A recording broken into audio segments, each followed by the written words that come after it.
Hi అండి, అందరికీ నమస్తే. Welcome back to our channel. నేను మీ అంచు. ఈరోజు వీడియోలో వంకాయ మసాలా పూర్ణం ఎలా ప్రిపేర్ చేసుకోవాలో మీతో షేర్ చేసుకోవాలనుకుంటున్నాను. సాధారణంగా మనం ఇంట్లో ఎక్కువగా గుత్తి వంకాయతో ఈ మసాలా కర్రీస్ ప్రిపేర్ చేస్తూ ఉంటాం కదండి. కానీ ఈ రెసిపీకి మనం రోజు ఇంట్లో వాడుకునే పొడుగు వంకాయలతో చేస్తామన్నమాట. ఈ పొడుగు వంకాయలతోనే రుచి చాలా బాగుంటుందండి. వేడివేడి అన్నంలోకి కాస్తంత నెయ్యి వేసుకుని తింటే చాలా రుచిగా ఉంటుంది. అసలు వదిలేయాలే కానీ విడిగా ఈ పూర్ణం వంకాయలు చాలా బాగుంటాయండి. అలా ఒక్కొక్కటి తింటూ ఉండిపోతారు, అంత టేస్టీగా ఉంటాయి. మరేమాత్రం లేట్ చేయకుండా ఈ పూర్ణ వంకాయ మసాలా ఎలా ప్రిపేర్ చేసుకోవాలో ప్రాసెస్ చూసి ముందుగా దీనికోసం నేను అరకిలో వంకాయల వరకు తీసుకున్నానండి. ఈ వంకాయలు ఒకే సైజ్ లో ఉండాలి, కాస్త పొడుగ్గా లావుగా ఉండాలన్నమాట. మరీ పొడుగు వంకాయలు వేసుకోకండి, ఓ మాదిరిగా ఉండేవి చక్కగా లావుగా ఉండేవి తీసుకుంటే సరిపోతుంది.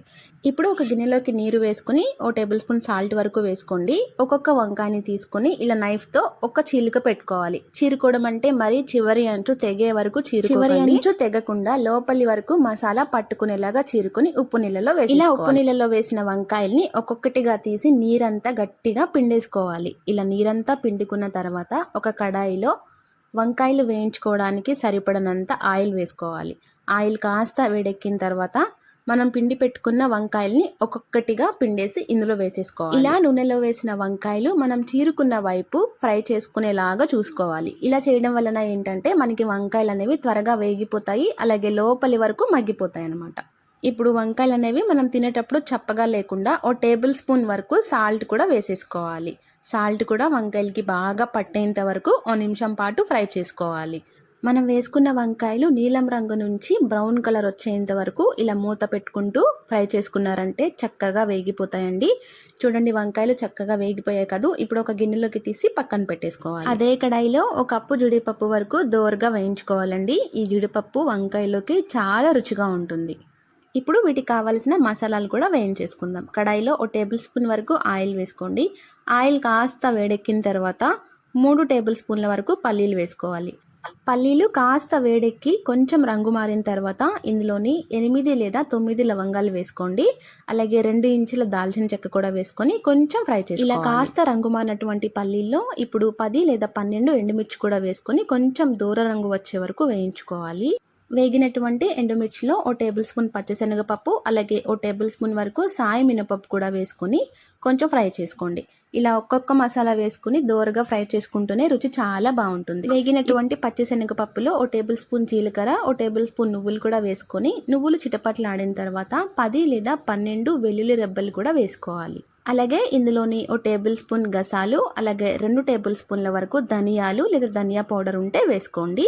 ఇప్పుడు ఇవన్నీ కాస్తంత ఫ్రై చేసుకుంటే మంచి సువాసన వస్తుందన్నమాట. చివరిగా ఒక పెద్ద ఉల్లిపాయ తరుగు, అలాగే రుచికి సరిపడా ఉప్పు ఉల్లిపాయల్లోనే వేసేసుకోవాలండి. అలాగే కాస్తంత కరివేపాకు కూడా వేసుకొని మంచిగా ఉల్లిపాయలు మగ్గేంత వరకు మగ్గించుకోవాలి. ఉల్లిపాయలు త్వరగా మగ్గాలంటే మూత పెట్టేసుకుని ఓ 2 నిమిషాల పాటు ఫ్లేమ్ అనేది సిమ్లో ఉంచేసుకున్నారంటే చక్కగా మగ్గిపోతాయండి.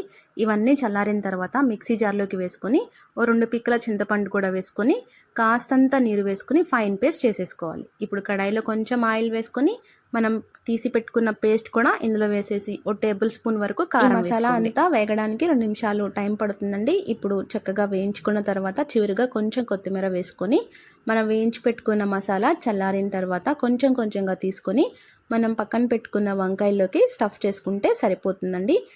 మసాలా అంతా వంకాయలకి పట్టించేసిన తర్వాత మీకు ఏమైనా మిగిలిందంటే చక్కగా వేడివేడి అన్నంలో నెయ్యి వేసుకొని మసాలా కలుపుకొని వంకాయ నంచుకుని తినండి, చాలా రుచిగా ఉంటుంది. ఇలా మసాలా అంతా కూడా వంకాయలన్నింటికి చక్కగా పట్టించేసుకుని చివరిగా మనం వేయించి పెట్టుకున్న జీడిపప్పు పలుకులు కూడా పైన గార్నిష్ చేసుకొని రైస్లోకైనా చపాతీలోకైనా తిని చూడండి, చాలా బాగుంటుందండి. రసం కాంబినేషన్లోకి అయితే ఇంకా బెస్ట్ అనమాట.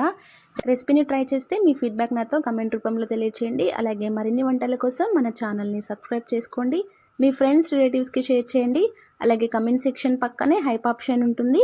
మీరు హైప్ ఇస్తే కనుక ఈ వీడియో మరింత మందికి రికమెండ్ అవ్వడానికి ఛాన్స్ ఉంటుంది.